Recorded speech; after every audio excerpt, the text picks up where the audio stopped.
Yeah, they're very respectful. Yes. Yeah, tanks are known up there. Yeah, there's a lot of stuff parked around, like railroad cars and a lot of inventory that's on the tracks. I went through Waukesha a couple weeks ago and stopped for a train to go through, and a third of the cars were labeled going to China or something like that. They were obviously China bound. Whether they were picking up or unloading on this end, but well, they were all large gauge or regular gauge, so they're all small gauge rails, I think, in China. I don't know whether they match up with. I think that they were bound to be a part of a package. They all had wheels and were on the track. Yeah, I know you did. Yeah, for a long time, civic-minded people that run the shakes. My grandfather's Yeah. So that was my early life exposure to local government. So that's where I kind of get my Yeah. first memories of local government processes, town boards. Yeah, and such. Clarice, can you hear me? I've always liked working. Eric, I put you over here.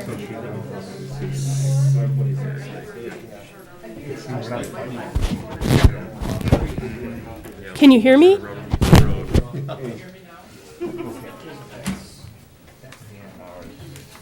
And once you're done filling out your yellow slips, if you just want to come up and put some right here. That's all right.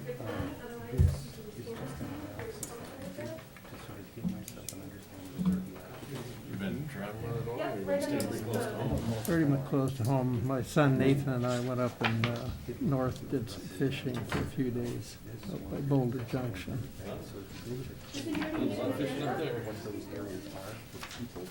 Yeah, we found some.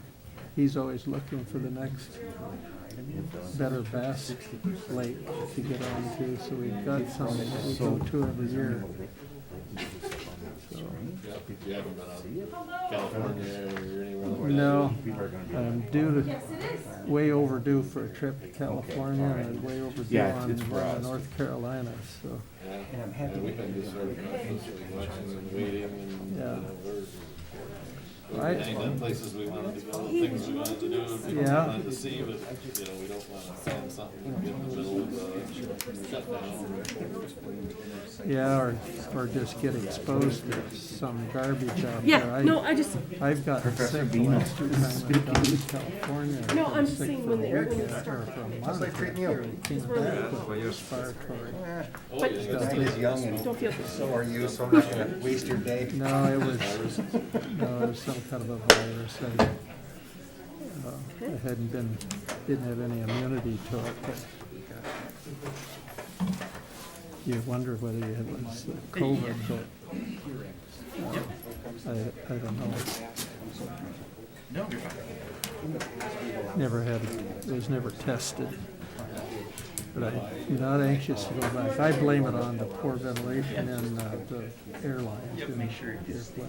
Every time I've flown for years, normally in the winter, except you come home and Yeah. Yeah. See, Randy, just leave them on, or I John, noticed the other when night we you talk, guys were take on. them down, right, because we have the thing, is that right? Or do we have to keep them on?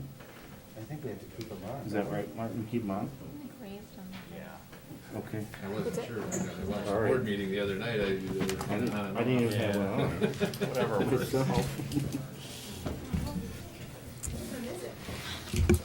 One minute. So John, if you just want to, we're like, and then anybody that wants to speak. Got it.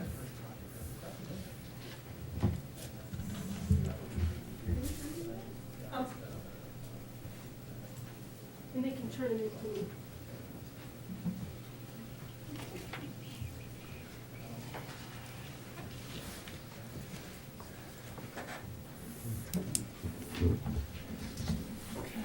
Before we get started, I guess I'd like to just sort of give a little bit of a lay of the land on how things are happening this evening. And if you could let people know as they walk in, I greatly appreciate it.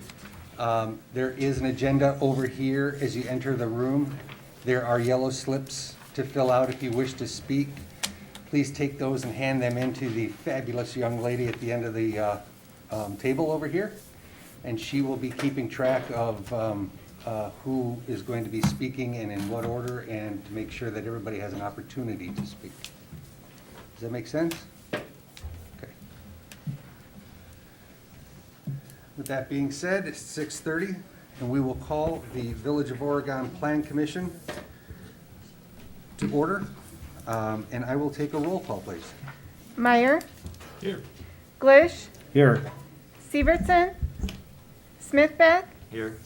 Schnelly, Molzon, Mar, Here. Bano, Here. Seeing as how we have a quorum, we will move on to the next item on the agenda, which is the approval of the June 30th, 2021 Plan Commission minutes. Does anybody have any comments, questions? Otherwise, I will entertain a motion to approve. I'll move, John. Moved by Glish, second by I'll second it. Mar. All those in favor signify by saying aye. Aye. All those opposed, motion carries. Next, we will move on to public appearances. At this time, we have for 15 minutes on our agenda the opportunity for people to speak for an item that is either on or off of the agenda. However, we may not take an action on this, on your discussion. We may refer it to a future Plan Commission meeting if it's something that we would like to take a look at. I would please ask that if you have something to talk on that is not on the agenda, to please come up first. Thank you.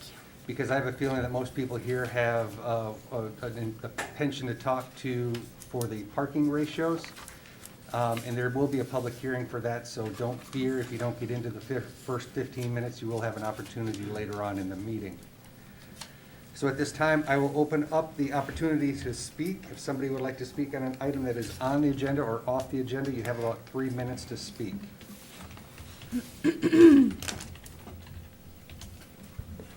Excellent. We'll keep moving then. Thank you. Next item on the agenda is the conceptual review and presentation and discussion of potential annexation in multifamily development at 5227 County Road CC from North Point Development and Dream Lane Real Estate. Is somebody here to speak on that?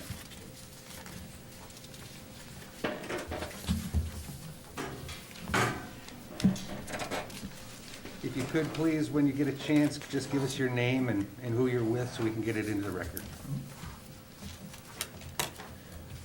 I'll begin while Lane is handing out. My name is Robert Feller, architect with Kanothi Bruce Architects in Middleton, Wisconsin. Lane Manning, Dream Lane Real Estate. Floor is yours, gentlemen. Haven't been to an in-person plan meeting in a while, so it's a little different. How you doing, Plan Commissioners? Like I said, my name is Lane Manning, Dream Lane Real Estate. I partner with North Point Development to hopefully propose a 50-unit affordable housing senior workforce development at 5227 County Road CC. Both my partners, North Point partners, had a conflict. They couldn't be here tonight, so I brought the real nuts and bolts of the project, our architect, to kind of explain what we got going on here. I'm going to just talk really quickly about North Point. We are specifically a multifamily affordable housing senior and workforce housing developer. If you go to page 4, you'll see that statewide map. That's where they've been doing projects. They've been in business for about 15 plus years, all specifically with the multifamily affordable housing space in mind. I did not get a chance at the time when the materials were due to update the map, but we also have 4 little dots in Dane County that we have started as of last year. The Limerick, which is in Fitchburg, it's a 126 unit development. Yeah, that one right there, perfect, thank you. The Limerick, which is a 126 unit development in Fitchburg at the corner of Sain and Lacey Road. The Waterford, which is a 60 unit development, which will be in McFarland. Uno's Pizza, which is, if you guys recognize that location in Madison, Mineral Point, that'll be a 69 unit development. Those two should start breaking ground at the end of the year, and then hopefully we'll can get this one to go as well. The property is under contract. We went through the initial process, which we were told that there was 4 steps, and so I think this step we're trying to get some, yep, step 2, and we're trying to get, I guess, favorable feedback or additional feedback to see where we go next. That being said, do you guys have any questions? I don't want us to take a lot of time explaining. Does anybody have any comments or questions for the petitioners? Mike, do you have any comments that you'd like to add right away? Staff was presented with 2 options. One with all of the same kind of 2-story townhouse unit, and one with a combination of that kind of unit with a 3-story urban building. And I think that staff as a whole liked the combination development because it diversified the range of units that could be available in the village. And I think it would be good if you talked about that concept in particular. The specific concept that you guys liked? Yes. Yeah, so we came with 2 options. One was a stacked flat option, which is row house, if you will. 1 door, you enter, there's 4 units you get to. And the next step will be 1 door, 4 more units. And then the concept you see on the screen, which is kind of what we kind of liked the best, where there's a 3-storied elevator building off to the right there, and then townhomes.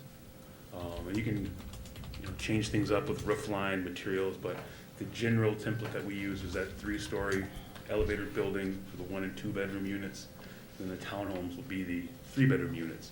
There's some advantages from the tax credit standpoint to having a 3-bedroom unit that has its own entry point. You get more points for that. So that's kind of the style we had there. Upon reviewing it with staff, kind of like what we felt the same way, we felt that roof line, that look, kind of imagine it reversed there, but that roof line, that look would look really good on County Road CC as you drive down, get past the park, see the 2-story roof line, there's the old bank there, that kind of would all kind of flow together, kind of where we stood there, so. I have a question. I was wondering if there's any difference in the cost of building and putting those on the market between any of your combinations that you show? Sure, absolutely. There's definitely a difference in price between them. The more efficiency in a larger building, multi-story, if you go 3 stories, there's an efficiency to that. We're getting into underground parking though, so that there's an amenity that's a nice feature that's offered to the residents. I guess what the staff seem to appreciate about this is, again, a variety of building types. You have the freestanding, more of a feeling of a single family, even though they're clusters, 6 units per building in the 2 smaller buildings. And then we have the larger apartment type building. All of the housing offers covered parking, so either a private garage in the townhouses or the underground parking. And all of the units have some sort of a private patio or deck, each unit does. So just a nice scale. We felt, again, that the height, going with the flat roof and having that along the highway was appropriate scale for that. And then bringing the smaller buildings inboard. The other nice feature is that the parking is brought inboard and surrounded by all the buildings, so that is not something that's highly visible as people are driving by. It's serving the individual units, and then we focus the units with the views out away from the parking. John, so I think at the staff meeting, one thing I liked was the materials, and I don't know if we can, the use of the brick and the other was really sort of nice, and I think the other thing is that the renderings we saw had a good amount of green space, I think, which we really liked as well. we're always looking for that type of efficiency, looking for playground areas for the kids. Obviously, we have to keep in mind stormwater retention, stormwater management, those types of things. But yes, this one definitely has a very efficient footprint to it, which gives you that green buffer space around it. There's a green space area in the southeast corner against there. Whoop, no, go back to the other one. On your site plan, in the southeast corner. That you could potentially put another 6-unit or maybe even a 4-unit in there. Are you reserving that for one of these amenities or possibly for stormwater? You want to speak to the units? Sure.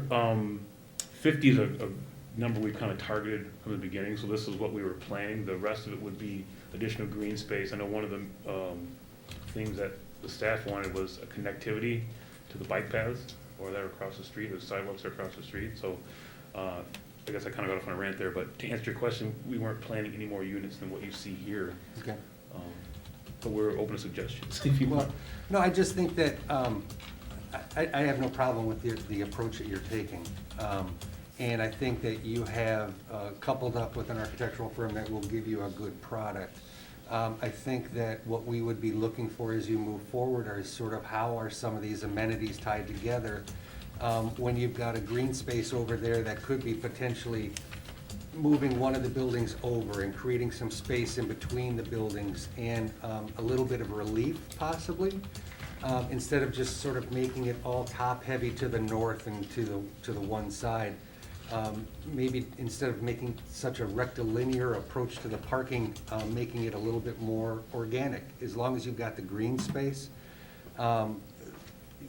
you seem to have enough land to do what you want to do. So now it's a time to just maybe take a step back and play a little bit and create something that's a little bit softer. Nice. But as we move forward, we'll be looking for, and you know all of this, the amenities, the connectivity, the lighting, the materials, not having all of the buildings look exactly the same, but tie together, if that makes sense. Yep. Yep. Those types of things. I think that's a great suggestion about the more organic to the parking area. Displaying the buildings even just a little bit and getting some green space within that. Suddenly, the parking isn't all asphalt. There's actually almost a park-like space within the center, and that can be used for stormwater or as a feature. That's a great suggestion. Anybody else have any other comments, questions? Do you have enough feedback? Yeah, we apologize. Some of the grant requests were due this week, so this is all we have at this point for this. That's why we're here. But we have a much bigger, better, prettier plan once Bob can get to his thing. So that's plenty of feedback, I think. Mm-hmm. Thank you. Thank you for the Good luck. opportunity. Appreciate it. Thank you. So then, just a real quick question: what would be the next step then? Actually making the application and.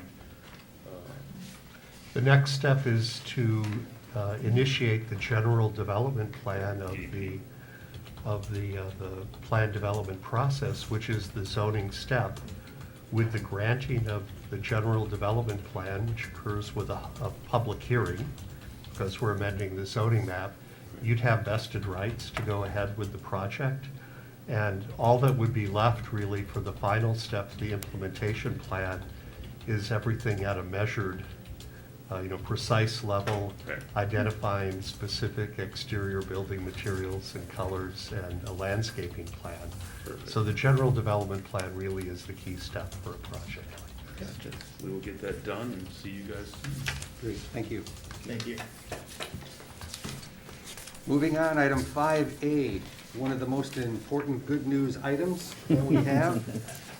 You will see that Elise did indeed have a baby. And her name is Rosemary Violet Cruz, and she is a big little girl. So congratulations and good luck to them. Martin, I didn't mean to take your thunder. Would you like to? Nope, that's all I had to provide. You nailed it. Yay, sorry. Just a little excited there. Okay. Item B, upcoming planning commission meeting dates. So we've got two dates of opportunity for September. and wanted to sort of take a blind poll of people and see if they have a preference as to one or the other.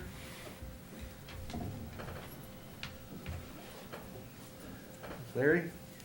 You- Either.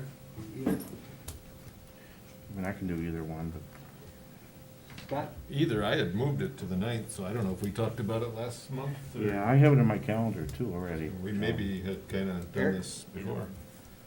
Ninth is probably safer. Yeah, I had it down for the 9th already also. So, there you go. Sweet. Perfect. And then, back to the normal date of October 7th. Okay. Item 6, communication and miscellaneous business, none, so we'll keep moving on to the unfinished business. Item 7A, application for a certified survey map for 1053 and 1075 Park Street submitted by DAJK LLC. And if I could have that group come up if they're here, otherwise we'll start out with village staff and the consultant reports and comments. They're not here tonight. Excellent. Yep. All right.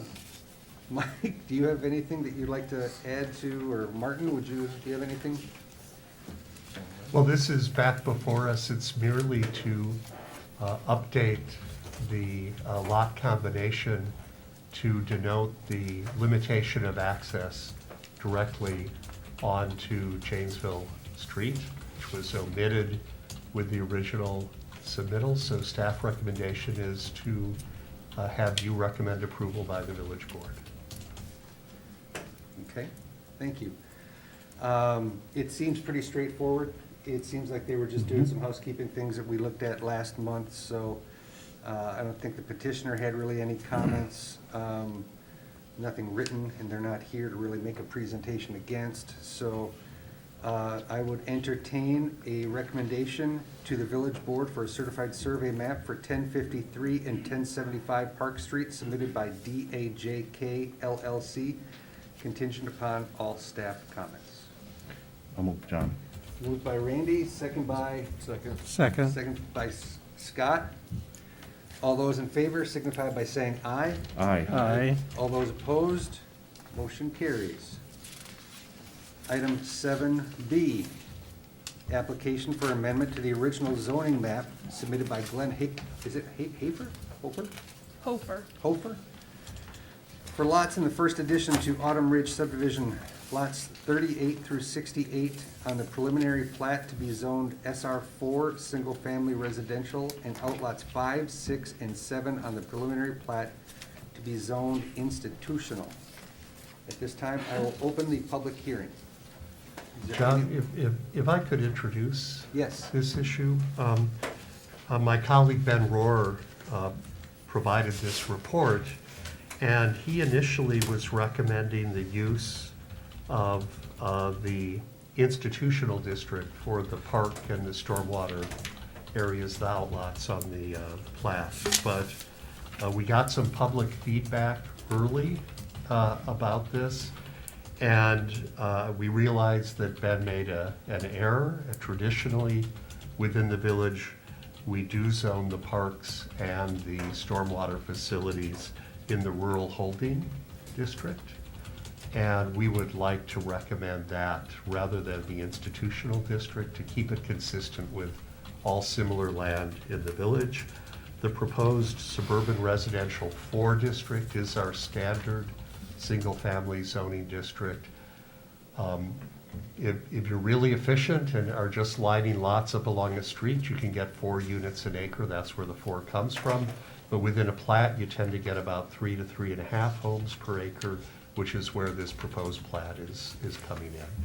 So our recommendation would be to make a recommendation to the village board for the proposed rural holding district for the 3 outlots and for the SR4 district for the single-family area. And let's see what kind of comments we get from the public about that. Okay. Thank you. Thank you for the clarification. Is there anybody here to speak on that? So I do have a couple people that turned in some slips, so if anybody else has any slips, you can come on up. So the first person that would like to speak is Jay Amundson. And that's 691 Foxfield Road. Yes, that's correct. So yeah, I think, so Jay Omenson, 691 Foxfield Road, resident of Autumn Ridge. So yeah, the clarification was on the rezoning and specific on the definition of institutional. So I guess the follow-up question is with rural holding district is the new zoning. So that still would be that it was go back to the original marketing materials that were pitched, specific showing a park and then also the stormwater prevention. Correct. And the park will have some playground equipment and maybe a play field on it, but no lights. It's a neighborhood Okay, playground perfect. facility. Okay. All right, yeah, then that's all I was concerned about as the definition. Perfect, thank you.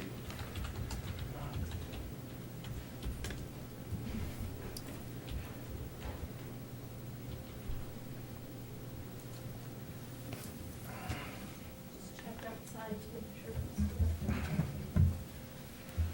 So nobody outside? Nobody's outside. Okay, is anybody else here in the audience that would like to speak on that the So topic? the next person I have is Kelly Winslow, 688 Sienna Glen.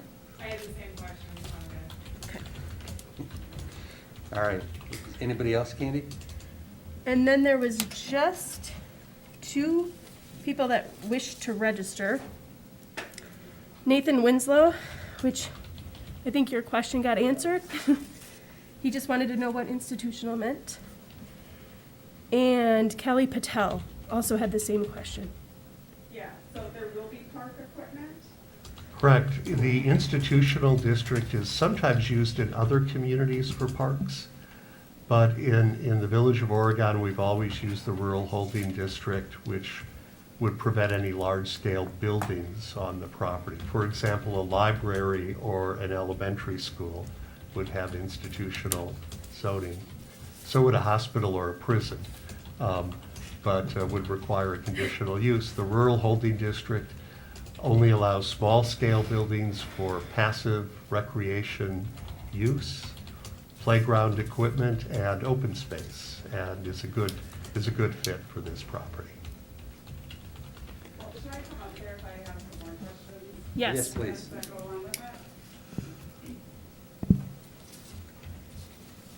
So Kelly Patel, 675 Foxfield Road, tell you my address. So you said that like the green space, and then I know like we've heard that there's gonna be a park with the people that live in Autumn Ridge, but then we've heard like, no, it's just a green space. But then I just heard equipment. So I guess I'm wondering, where are we leaning to, or is there still open options?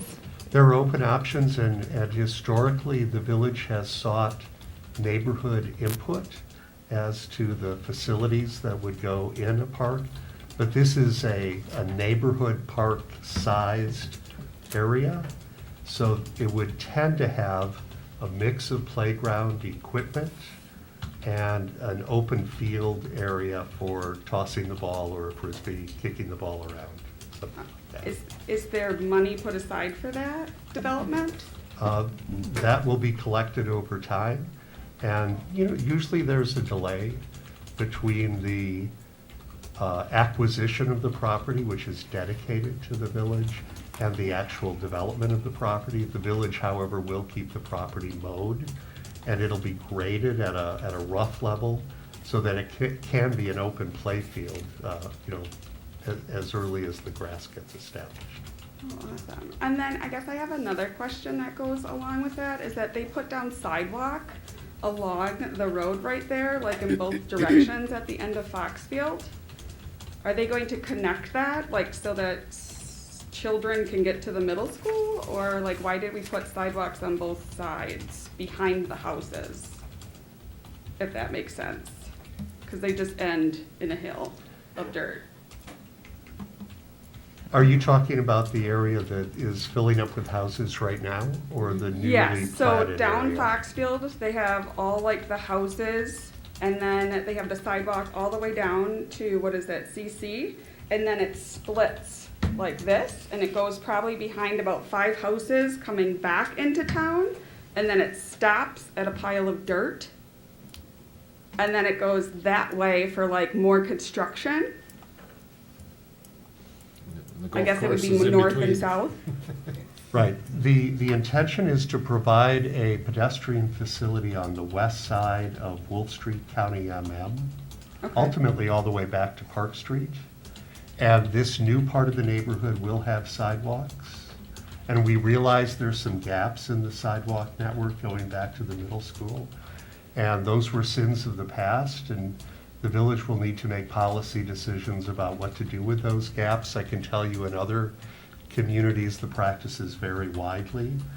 And I think it's too early to say what those options, what choice of options the village will make. Yeah, because then the golf course is in play right there with like their little tunnel. But yeah, there's people always walking from like Quick Trip or running or riding bikes up and down that way, but there's no sidewalk. Especially nowadays, people are walking. And I think we recognize on the village staff that we really do need to accommodate this kind of activity, ranging from school kids to retired active folks. And that's going to be taken into account in the new comprehensive plan Okay. that the village will start working on in about a year. All right, thank you. Mhm.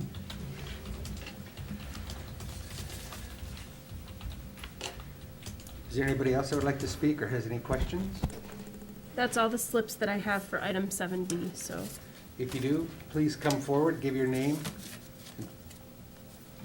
and fill out a slip if you could on your way back, or It's just a quick question. So the plan for, Jane McGrath, I live on Ridgeview Lane, 690 Ridgeview Lane. So the plan is that Ridgeview will not go forth, right? This park space is not zoned as institutional space, but it will end there, right?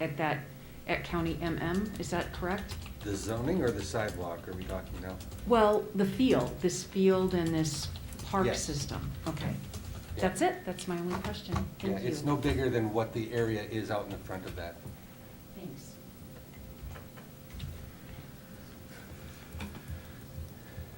Anybody else? Seeing none, we'll close the public hearing.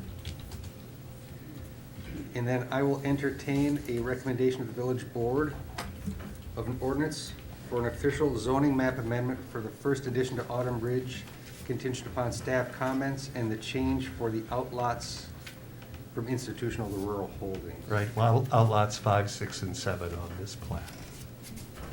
Is there a So motion? moved, John. Moved by Glish, second by Smithback. All those in favor say aye. Aye. Aye. All those opposed? Motion carries. Moving on to item 7C, amendment of zoning regulations for section 17-105, parent 2, 17-206, parent 1, parent A, 17-206, parent 3, and 17-206, parent 4 of the village code related to various land use parking requirements. At this time, I will open the public hearing. And I would like to ask, Mike, could you give us a brief overview, or Martin, a brief overview of what we're talking about, and then we will open it up for public comment. Well, Ben and I wrote the report. I guess it would be most effective for me to make that presentation.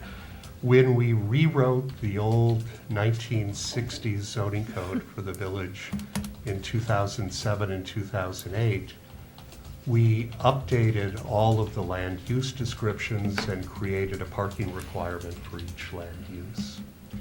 And a good number of years have gone by since then, approaching 20 years, and we keep writing zoning ordinances around the state for a wide range of communities, some larger, some smaller, and quite a few similar to the village of Oregon. And one trend that Ben and I have noticed, both with our own ordinances and with parking requirements around the country, is that communities continue to reduce the parking requirements. And we brought that up with village staff, and we discussed it with you all over the last few months. And the proposed amendments in our memo contain what we believe to be the consensus we heard from the Plan Commission at the last meeting that we discussed this. And essentially, this would maintain the on-site parking requirements for single-family homes at 3 per lot. Cars in the driveway or the garage both count. And we, I think, discovered a consensus that we could adjust some of the multifamily requirements, particularly for the small efficiency and one-bedroom units, to adjust those down a half a car. And so these requirements show that change that we discussed. And then finally, for commercial and institutional uses, a number of changes were also discussed and recommended by the Plan Commission and now find their way in this proposed ordinance. And that includes making significant reductions to the requirements for libraries and museums from 1 space per 250 square feet to 1 space per 350 square feet. Some adjustments for the senior high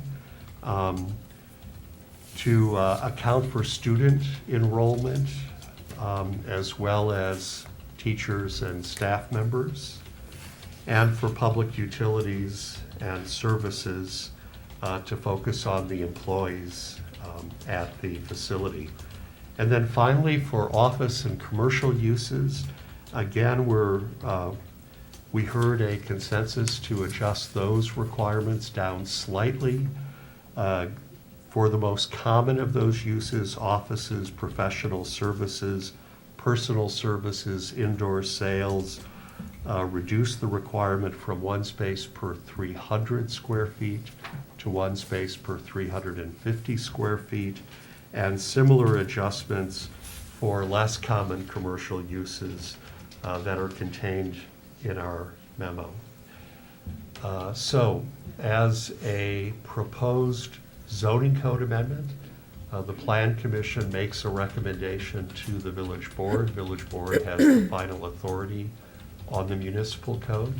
And prior to considering these changes, we would require a public hearing where the public gets to weigh in. And I believe we've received quite a bit of correspondence about this, Yes. as well as people likely to speak at the meeting tonight. So in your packets, you will find some emails or letters or petitions that have been dropped off for your reading. And I'm hoping that everybody had a chance to take a look at those as they were going through their packets. At this time, I also would ask that you try to keep your presentations to about 3 minutes. And that if you have something that has already been said, to try to hit more on the highlights of anything that might be new to what has not been said. So that we're not continuing to hear, we'll hear continued comments over and over, but if we could try to get, try to minimize those at some time, or as best as we can, to help continue and everybody have a chance to speak, that would be greatly appreciated. So I guess with that, we will open the conversation up, and Candy, who will be the first person? So the first speaker I have is Teresa Nelson.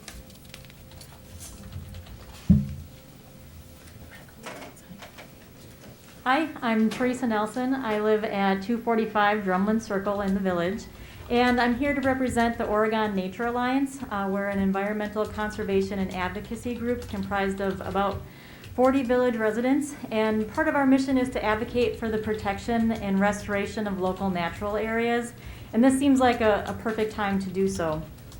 While the library project started the conversation about the village's parking requirements, the discussion shouldn't be limited to just the library, but broader in what we want our village to look like going into the future. Because once you pave over land, it rarely goes back. And the more we pave, the more opportunities are lost. Once we pave, we lose the opportunity to allow water to soak into the ground, removing pollutants, replenishing our streams and aquifers. We lose the opportunity to plant a milkweed plant to become lunch for the next monarch caterpillar as it prepares for its migration to Mexico. We lose the opportunity to support wildlife and biodiversity that sustains all life, including ours. And we lose the opportunity to grow a tree that would provide a home for a new baby bird and sequester carbon, helping us address Earth's changing climate. No, once we pave the land, we lose these opportunities and more. And all we get is hard, hot, impermeable pavement. Now, when I look at the village's website, I do not see scrolling photos of the ample parking the village offers. No, I see photos of natural areas of green space. And what I think what we're trying to say with those photos is, come to Oregon. It's a beautiful place where we value natural areas and the many benefits they provide. So the village has an opportunity right in front of them to be true to that statement. In conclusion, the Oregon Nature Alliance supports a parking ordinance change that reduces the amount of parking required for new buildings like the library. And for the library, we believe that one parking spot per 400 square feet reflects the current best practices, though we would support reducing the requirements even further where it makes sense. In addition, we support the use of the other parking that's available around the village, and for the library's example would be the school parking lot across the street and the on-street parking to provide additional overflow parking when needed. Thank you for the opportunity. Thank you. Candy? All right. The next person I have is Susan Shedevy. Shedevy, sorry. Hello, Susan Shedevy, 1860 County Road MM, Fitchburg. Even though I don't live in the village, I've been a village member and resident over the years. I recently moved to Fitchburg, which is just kind of across the border, but I go to church in Oregon, I buy my groceries in Oregon, I belong to Oregon Rotary, and I belong to the library district in Oregon. I would really like to transplant the statement that John Bino made a little earlier into this conversation. He made the comment about the parking at the proposed new buildings. He said, make parking organic and create something that's a little bit softer. And that's, I think, something we're talking about here at the library. And once you pave, you're not gonna go back to natural. I think you can start with a limited number of parking spaces, as everybody's been advocating here. Somewhere up the line, if you need more, build more, but don't start by building too many. And also, I know the number 400 has been used, the ratio of one parking space for 400 square feet. And I know that that's the ratio that was used in Fort Atkinson. I don't feel that the Planning Commission has done much studying on this whole thing. It just seems that these numbers are thrown around. I'm not sure where you came up with the idea of 350, you know. So it just seems like something more scientific than that needs to be done. And since Fort Atkinson maybe has gone through that process, they maybe are a very good model. Thank you. Thank you. All right. Kermit Traska.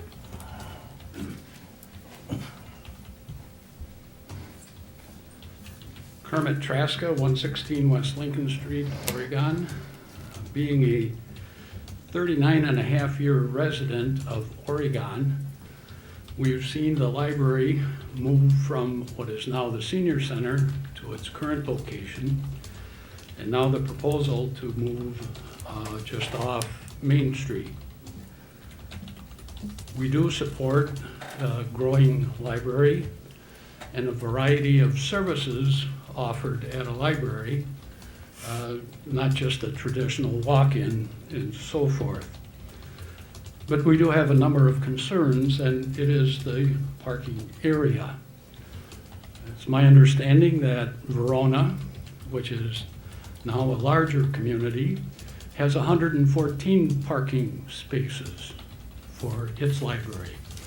And you're probably aware of the parking spaces at some of the other communities of similar size. The lack of, as was mentioned, when you blacktop, you lose the green space. Those beautiful trees that stood on the church parking lot or church area will be gone.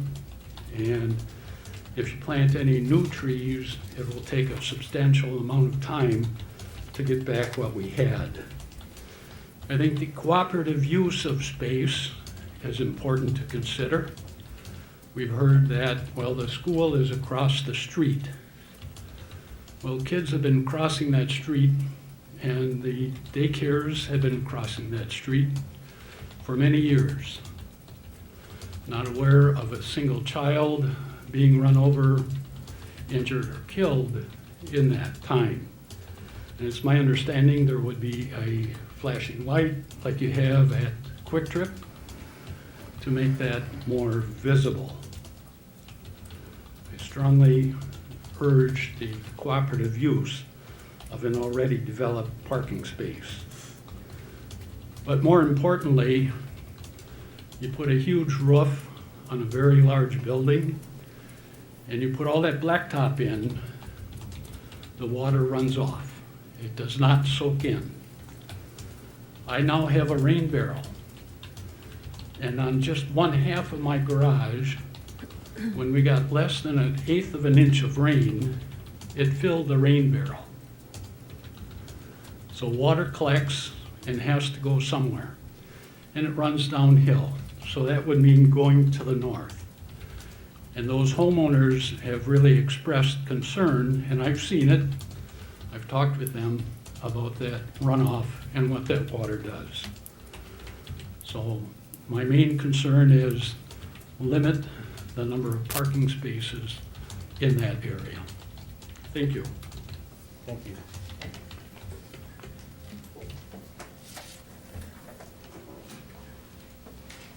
Candy? Okay, the next person I have is Ann Kleckner, but she chose to register only. So do you still want to register and not speak? Are you okay if I read your comments? Sure. Okay. I'm going to read her comments. I'm supporting using the 1 parking space per 400 square foot proposal for the parking regulations. I support using the school parking lot across the street for overflow. Anyone parking a car is old enough to safely cross Main Street. Children without an adult won't be using parking. The regulation should be based on people, not strictly based on square footage. And then her address is 5545 County Road A, and she's a non-village resident, but it's her library and community shopping center too. Community shopping community too, sorry. Thank you. And then the last slip I have, if anybody else has a slip, you can turn it in, but the last slip for speaker I have is Ray Vogler.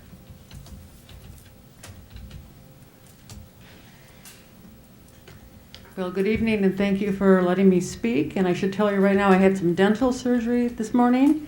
So if you can't hear me or I don't make words that you can understand, please let me know.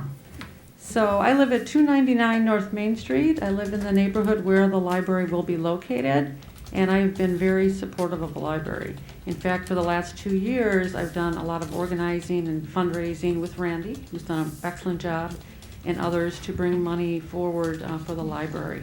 And first, what I want to do is thank you, the Plan Commission, for your hard work and what you do. I know you have a lot of packets to read, a lot of meetings to go to, and I was on the school board, and I know that's a great deal of work and a big commitment to our village and our neighborhoods. And I also want to shout out to the village staff, so Candy Jones, Joy Hanson, Martin Shanks, and others whom I may not know, who've done a great job of compiling these packets.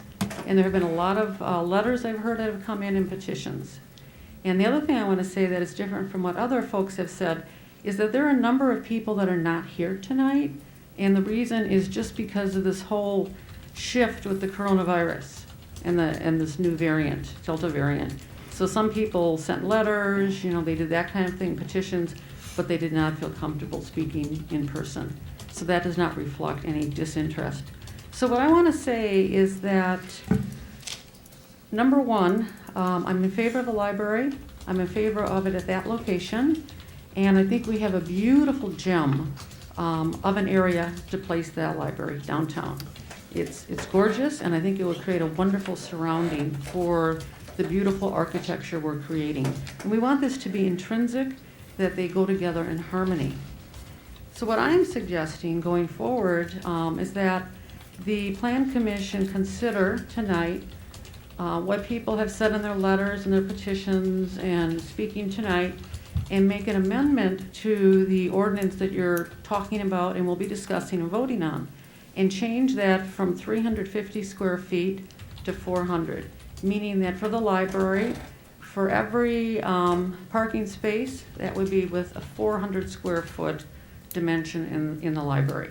That will reduce parking. And I just want to talk about a few numbers other people haven't brought up. So, for example, if you stick with the 350 number, one parking space for 350 square foot of the library, that will actually create a lot that will take over the entire property. You only have a little bit of the library space surrounded by, maybe a tree or two, but the rest will actually be all parking, from front to end, side to side. And when I did the numbers, and I'm engineering background, I did the numbers, that came to the equivalency of 18 average-sized Wisconsin homes, all placed in that parking lot. To kind of give us a reference point, that's a lot of pavement. So what I would like to see us do is work together on this and think about, well, why are we even going with 350? When in fact, we've already heard that other communities, the model we're looking at, Fort Atkinson is calling for 400 and voted and chose 400. So let me just give you a couple numbers, which you probably read in my comments. Why go with 400? Why reduce parking? Because this is the future, these are the trends. If we stick with a number where we have a lot of parking, we're actually thinking of the past and the way things used to be. So thinking of the future, it's projected that 50% reduction in parking needs over the next 30 years. Millennials are driving less cars than their parents did. Automobiles are being more expensive relative to people's income. Climate change is affecting transportation and urban planning, more density, less parking, parking that's shared. People are walking and biking more, we hear about that. Ride shares and mass transit are increasing. And overparking across the whole country is a huge issue, and what overparking means is that you have too much parking and it's not really fully utilized. And I think if we look at our area here in Oregon, we may have that as well. So if you look at like the UW Clinic, you look at Bill's Grocery, you look at BMO Bank, look at Dorn Hardware. Very rarely do you see 100% occupancy of that parking. So what I would say is let's go with the trends. Let's go with the national experts. Let's go with where things are moving and be part of the process. And also, the reason to do that is we want to preserve the green space to be able to utilize it. It could be intrinsic to the library. We have teaching gardens and rain gardens and native gardens. We have areas for the kids and their parents to be outside and learn and integrate with nature. So I think all of that would be very beneficial to our community and also be a magnet. So we talked about the Oregon Library kind of being a magnet for other communities. And then the last thing I'll say quickly, because others have already said it, is to use the 60 parking spots across the street at the Oregon School District, Netherwood Knoll. And I know that they are very interested in doing that. I actually had a meeting with the prior superintendent, and he went to the school board. This was Dr. Bustler, and they already were pretty much in agreement. Let's go use that. It's mutually beneficial. And the other thing that's good for, I think, the Plan Commission and good for the village board and good for the community is let's use what we have. So 60 parking spots is equivalent to $300,000 at $5,000 each, and we could use that and put it into the building, which is also very important. So thank you for listening to me, and thank you for your great work. Thank you. Candy, anybody else? Yes, and the last slip I have is John Tempte.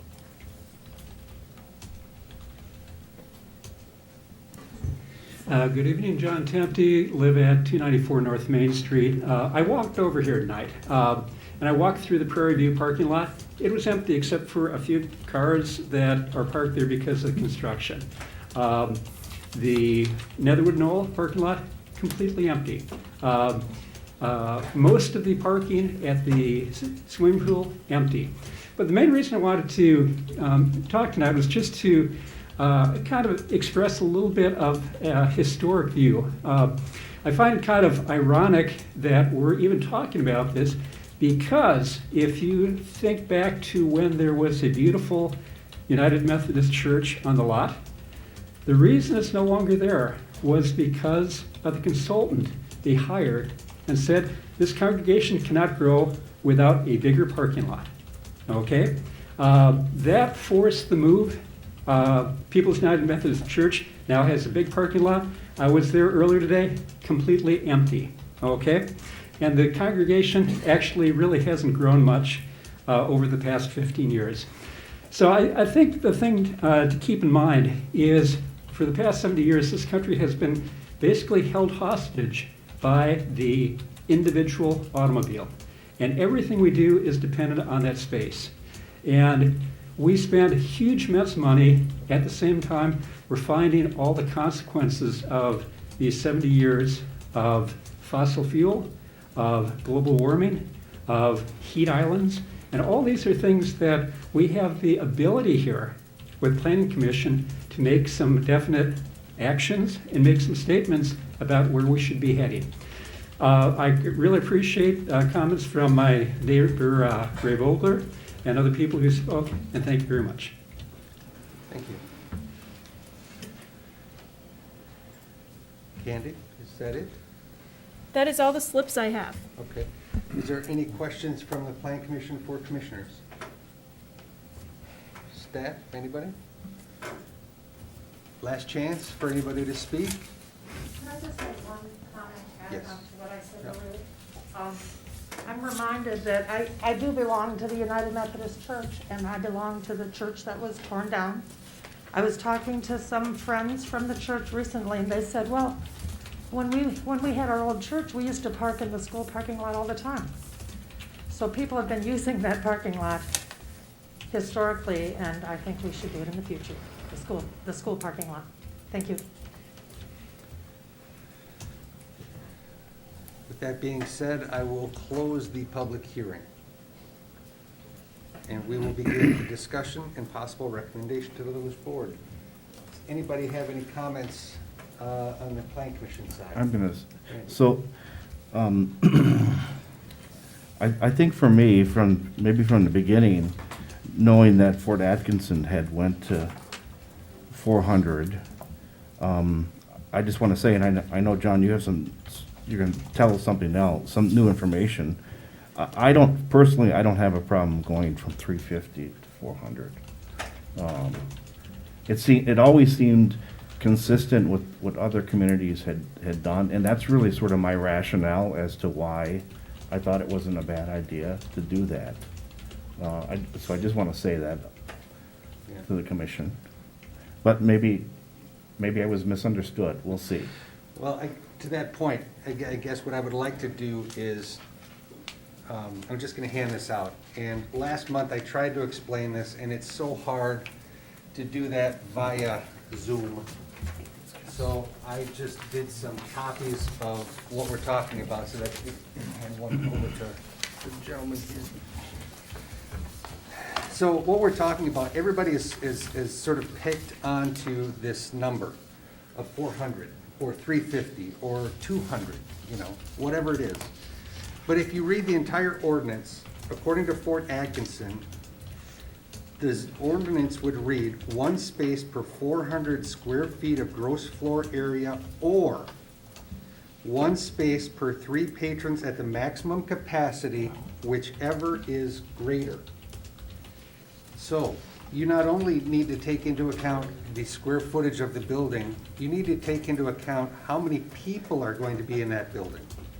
And then divide that number by 3. And on the second part of that handout, what you'll see is, I just kind of came up with a rough estimate. I don't know what the occupancy is going to be for the library. I don't. I estimated it to be about 800, which sounds reasonable for a 33,000 square foot building with a third of it being used for populated, meeting spaces and that kind of thing. So under our current code, which is written the same way, where it is a square footage or occupancy, you would either have 200 or 132 parking stalls. The 200 would govern, okay? That's under the current code. With the Fort Atkinson, you would have 83 based on the square footage, or 267 based on the occupancy. That's if we went to what everybody has been professing to go to at the 400 square feet. There's more to it than just an area calculation. And then you have to add on to that the number of employees. So we're talking over 280 parking stalls if we go by the Fort Atkinson's rule.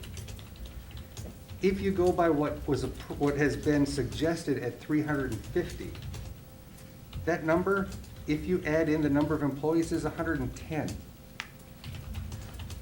110, that's far less than 280, which is if we were to go with the Fort Atkinson ordinance. And you may ask, well, why is it written that way for Fort Atkinson? And I don't have that answer, but my guess is that the engineering group that has done these studies has realized that as a building gets bigger and there's more people in it, you need to have more parking.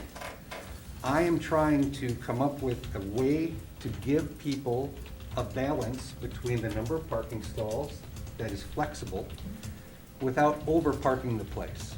Because I have, in my career, I see it all the time, where you park for the 100-year event, Christmas and Black Friday, and it bothers me. So I'm trying to figure out a way to get what people really want, which is fewer parking stalls, but not set the library up for failure. Because in Wanakee and in Verona, somebody had mentioned there's over 100 parking stalls. Well, that's about what we're looking at here. And they're looking for more parking stalls. So if we use those parking stalls that is suggested in the 350, I think that we're in a pretty good place for success of the library and success of the building on that site. The other thing that hasn't been discussed at all either is the building design is not set in concrete.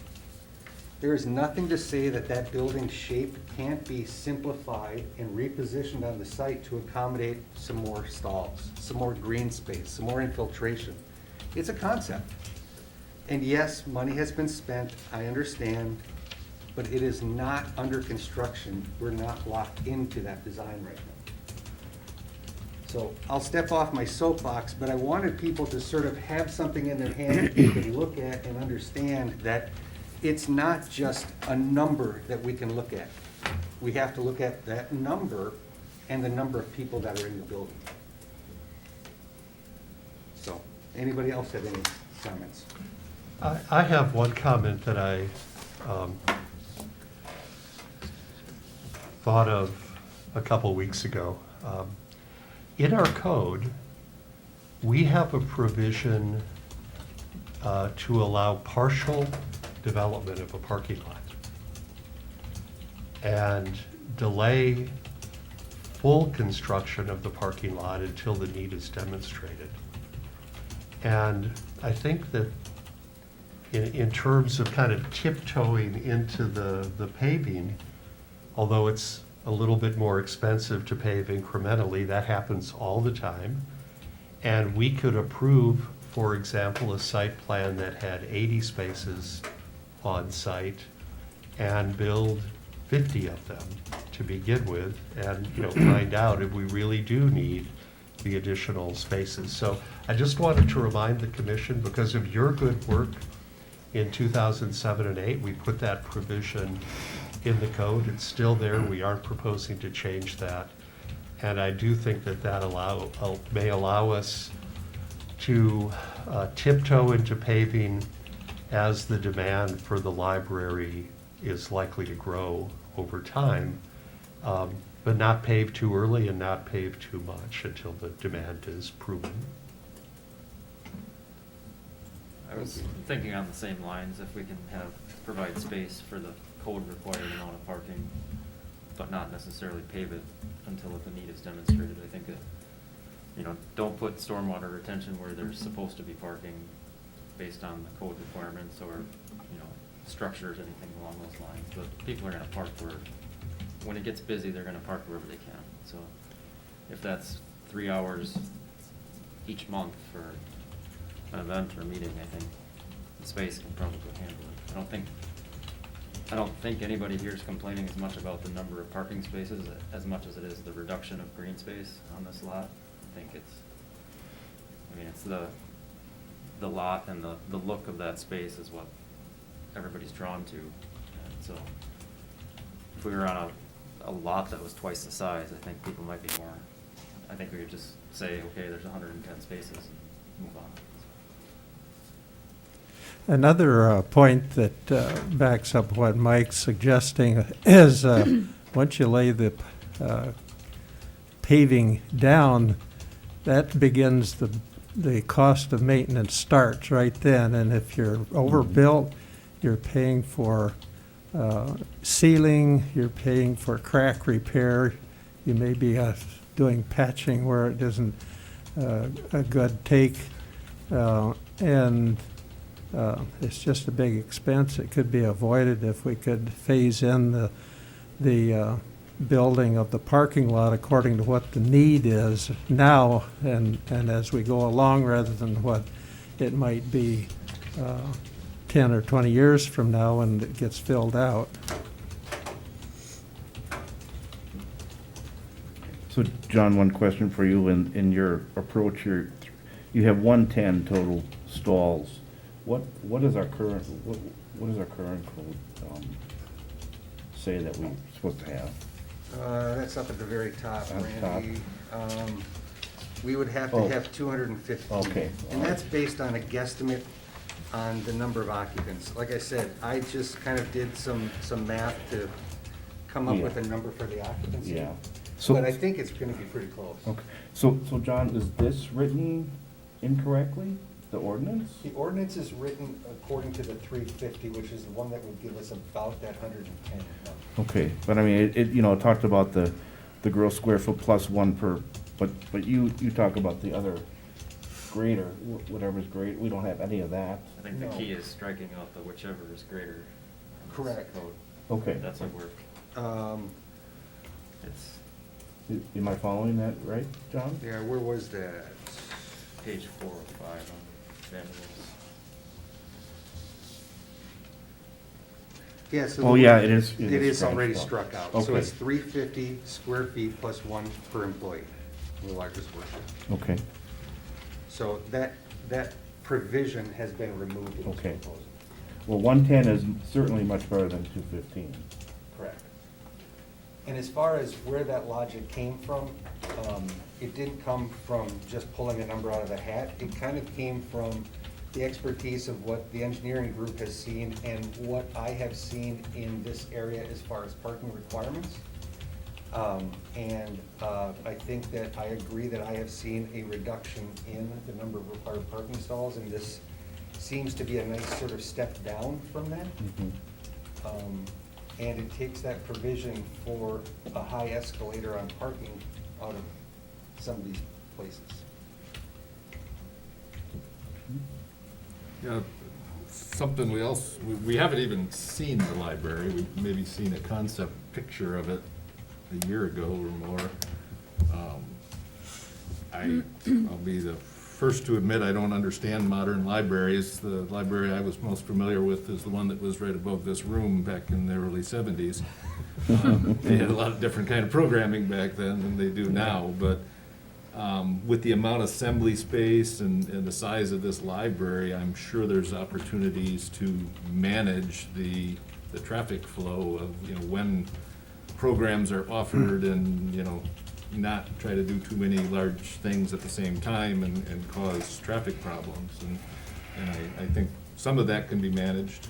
I'm not opposed to sharing parking across the street, but I wouldn't want that to be counted on day in and day out as everyday stalls, but certainly as an overflow opportunity for those couple times a month when things do get really popular.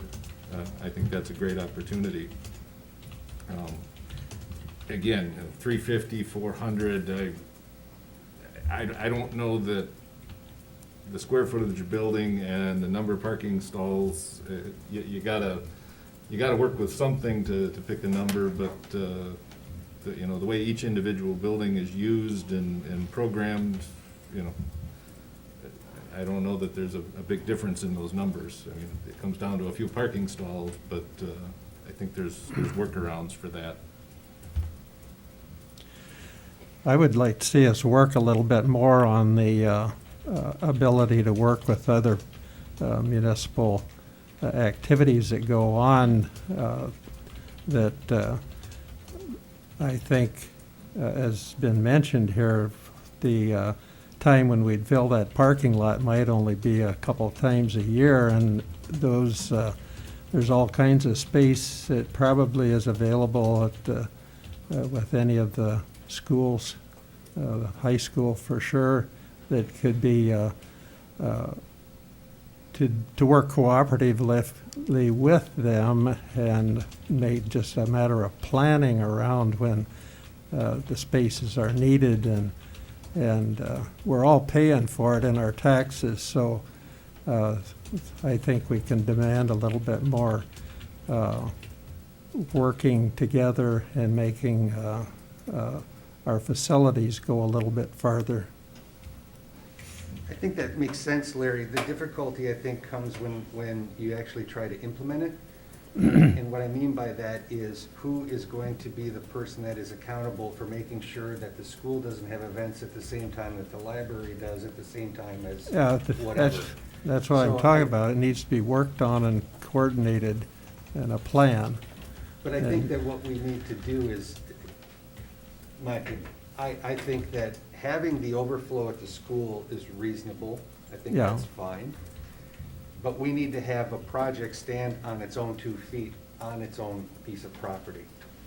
And what we're talking about here is not so much, we need to get through this parking ordinance thing, which is what this is all about. And then we can work on, you know, how do we get some additional parking if we need it? Is that by borrowing from the school, getting an agreement with them? But we need to work through, how do we want to move forward on this parking? Yeah. So we've got, like, you know, these commercial land uses, these are gonna come up every year. These are things that we need to have an ordinance for. I think the likelihood of having 2 libraries in town before we have another parking ordinance come up is pretty slim. So we have a statement in the senior high code here that says a parking study can adjust the total parking spaces required. What if we add something like that to the library, institute, or museum category as well? I think that's reasonable. Yeah, I mean, it can also always be adjusted, yes? Yes, and you know, I think that would be a good general requirement, not just applied to libraries and museums, but to any land use. Certainly a furniture store requires less parking than a restaurant or a grocery store does, because they sell big things. And I think a study would demonstrate those kinds of changes. You know, my opinion going into this was 350 was the right number, because I was the one doing most of the homework. But I believe that Ms. Vogler cited some trends that are in fact changing, and I appreciate that. I do think that this will be my last plan commission with you. So I want to say that getting a complete sidewalk, a pedestrian and bike neighborhood, particularly around the library site where there are gaps, that can help a lot. My wife and I walk twice a week to our neighborhood library. It's almost a mile away, but we are on sidewalks the whole way, and it makes it a pleasant and safe walk. And, you know, there are gaps in the network within a mile of the library site in the village, and I think that would be something to work on in the future as well. So I guess to move this off of square one, do we want to just start at the very beginning with multifamily residential and just see if, go through these one by one to see if anybody has any issues or concerns with the parking? And if any of them are, maybe we take them down by breaking them down into sections for approval and go from there? Does that sound reasonable? I do have a question on one of the other sections in here too, Okay. so. Well, so then let's start at the beginning. On Vanderwall and Associates letter, this is where I'm working from then. Multifamily residential MR8. Are there any comments or concerns with the change that's on that? No. Nope. Okay. Okay. Next one, single-family detached. Any issues with that one? No? Duplexes, item 2. That's where I have the question on 2, 3, and 4. Okay. And these duplex, twin home, 2-flat. It's indicating on all of them 3 per lot.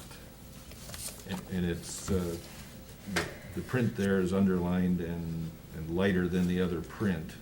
I know there was red in other areas that were changed, so is that straight out of our current parking ordinance, or is this a change? Should say 3 per unit. That's what I was getting Yeah, to. it's We've per lot, enforced that yeah. with duplexes previously. So on item 2, 3, And and 4. 4, the per lot would be changed to per unit. Per unit. Okay. And I believe that's what we've done all along. So, Ms. Vice Chair, can I make a comment? So what I'm gonna do is I'm gonna mark this up if everybody's okay with that, because it's gonna be kind of hard to get this motion. And then I can pass it around to make sure that you all approve it. Yeah, that sounds Okay. fine. Okay, so we're 2, 3, and 4, changing those to unit. We're okay with that? Mm-hmm. Townhomes. Anything with that one?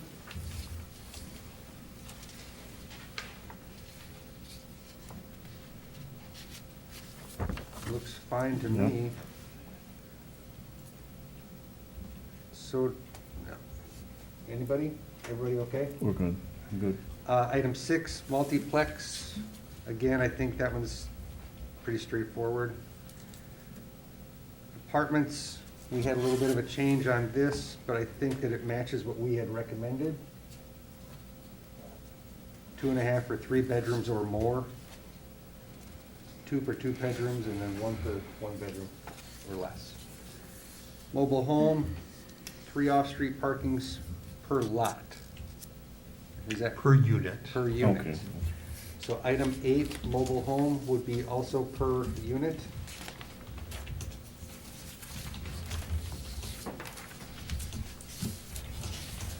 Indoor institutional.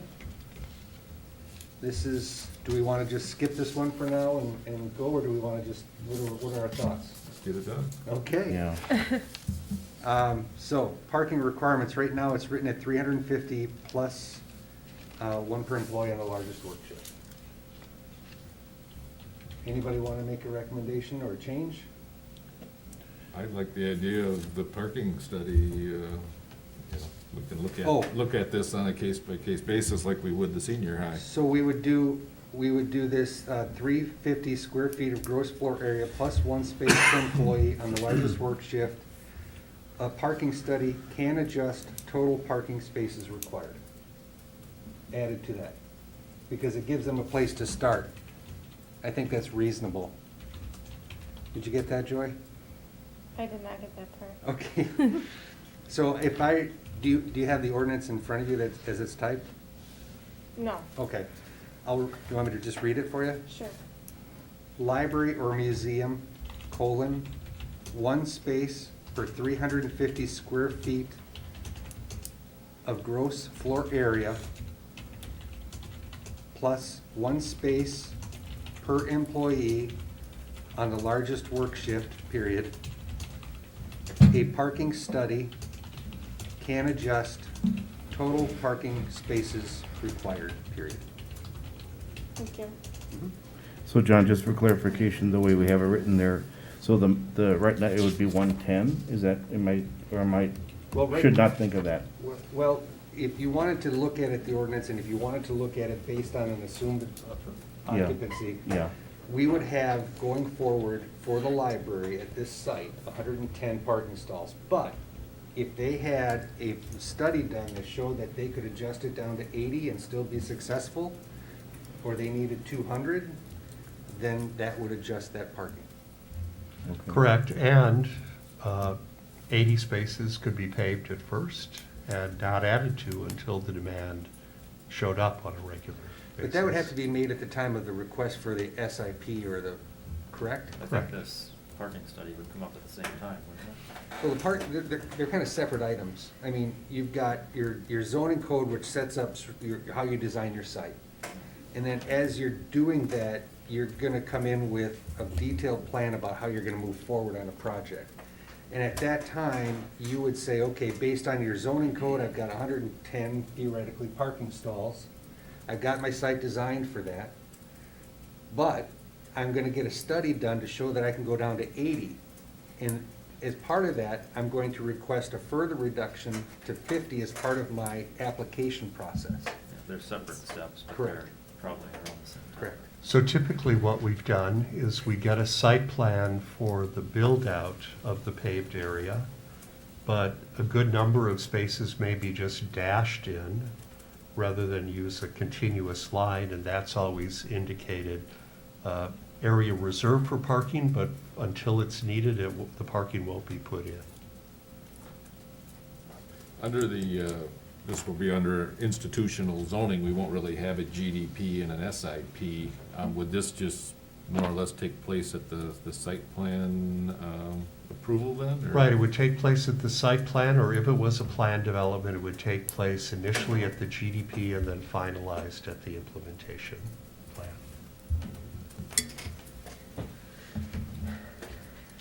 So Mike, that parking study portion that you are suggesting that for more land uses, where would we put that? Is it just like a general thing in the addendum, or would it be? I think that would best go after the use-specific land uses where we've got the requirement for bicycle parking, where we've got the ability to do partial, reduce we have a parking maximum requirement also there. And so I think in those general provisions related to parking, we could say that a parking study could be used to adjust the calculated requirements for any land use. Okay. And they're expensive. I don't think they'd be done for a house or a 4-unit apartment, right? No. Yeah, they're not cheap.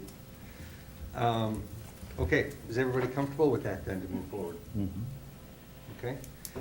Senior high, same thing, 30% maximum plus a parking study option.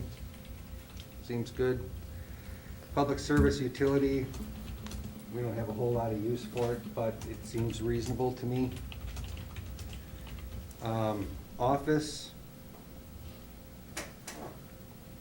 that's, as long as we've got, as Mike is suggesting, the provision for a parking study, I think that's a good number to kind of work from and work at.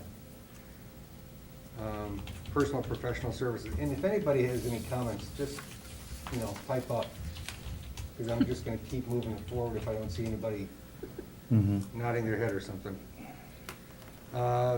Personal professional services, all of these, indoor sales, outdoor, or, nope, not that one. These first three are very similar in their type of use and their parking ratios, so it makes the sense to gang them up at the same square footage. Right, and they switch out with one another in like a strip mall or a small building. These uses are always changing, and we don't want the parking requirements to change.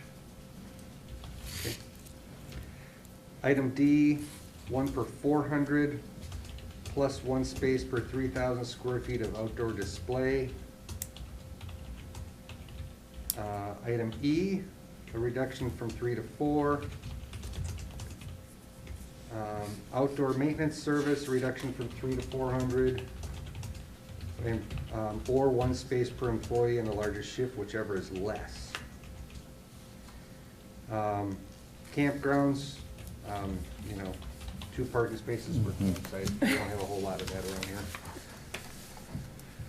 Sexually oriented land uses, it's just a reduction. Vehicle repair and maintenance service, a reduction from 300 to 400, and then all vehicles must be parked on site. I think that that's important to keep in there, so that they're not trying to park cars out on the street or on somebody else's yard or something. This is one area that I don't usually see empty spaces. I mean, people drop cars off to get fixed. Most of the time, these places are full. Right. So I don't know, if there was wisdom behind reducing that much, or. Well, I think the approach was, that all vehicles must be parked on site. So there's a reduction in the amount of people that, from maybe working or dropping off their vehicles or something like that, because there's not a lot of turnover in that. As long as you can accommodate the number of vehicles that you're going to be working on. This is minimums, so if somebody wants to put in 1 per 10 square feet, they can apply to do that.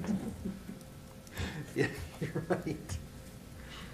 But we don't want them parked on the street terrace Right, right. and, No, off-site that way. And artisan studios, a slight reduction from 300 to 350. So, seems, Candy, have you got all of that? I do. And then did you get Mike's suggestion about adding that one line to? Under general provisions? Yeah. Yes. Perfect, thank you.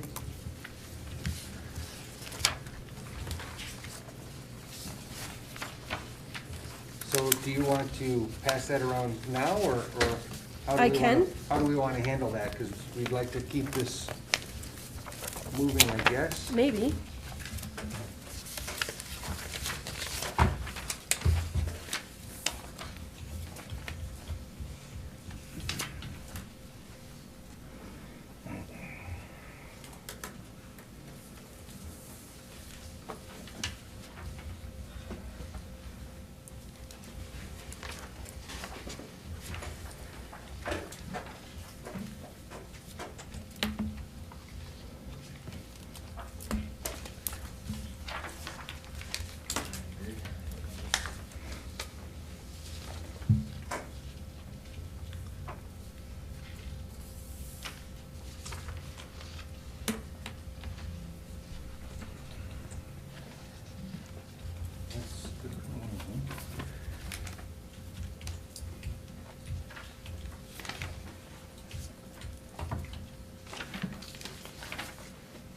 See, I hate to jump back on this while we're doing that.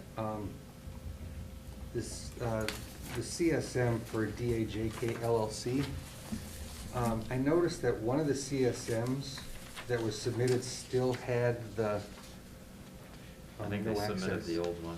Is that what it was? There is a new one in there. The Yeah, I revised, saw it, yeah. but They I saw there was an provided old both. one too, and I was just. Yeah, so we knew it was old, I guess. huh? It was just the old packet information, for reference. All right, So we knew thank what you. was wrong.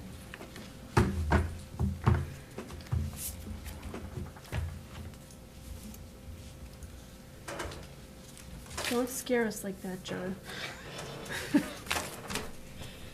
Who needs a defibrillator?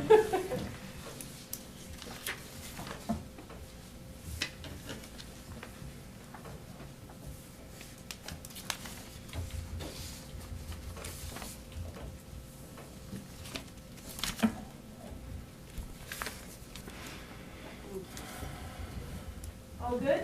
Everybody look like it's in agreement with what we talked about? Okay. All right, with that being said, I will recommend I will entertain a motion to the village board of an ordinance amending zoning regulations in section 17-105, parent 2, 17-206, parent 1, parent A, 17-206, parent 3, And 17-206, Parent 4, the village code relating to various land use parking requirements contingent upon the changes discussed at the meeting and in Candy's markup? Yep. Per edited, let's say per edited.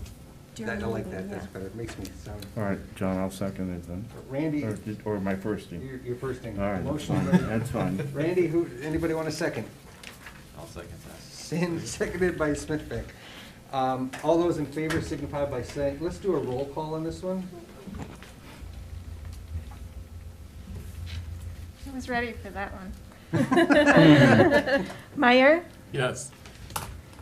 Glish, Yes. Smithback, Yes. Mar, Yes. and Dana. Yes. Thank you. Thank you. All right, so we have a motion and it passed. Thank you for your time and thank everybody who came and spent the time and made their voice heard. We appreciate it. Moving on the agenda, item 7, new business, we have none.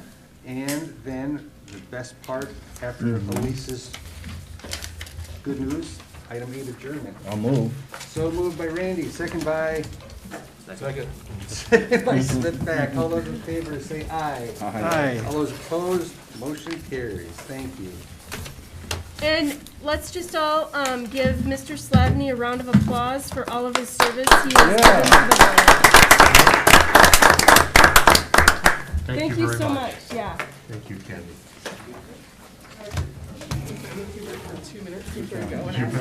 You can come to any planning commission meeting you want to.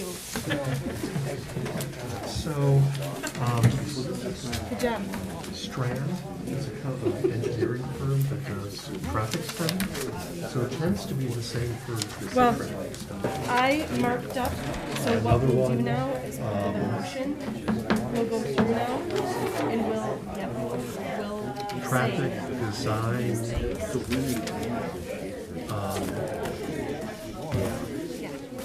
and then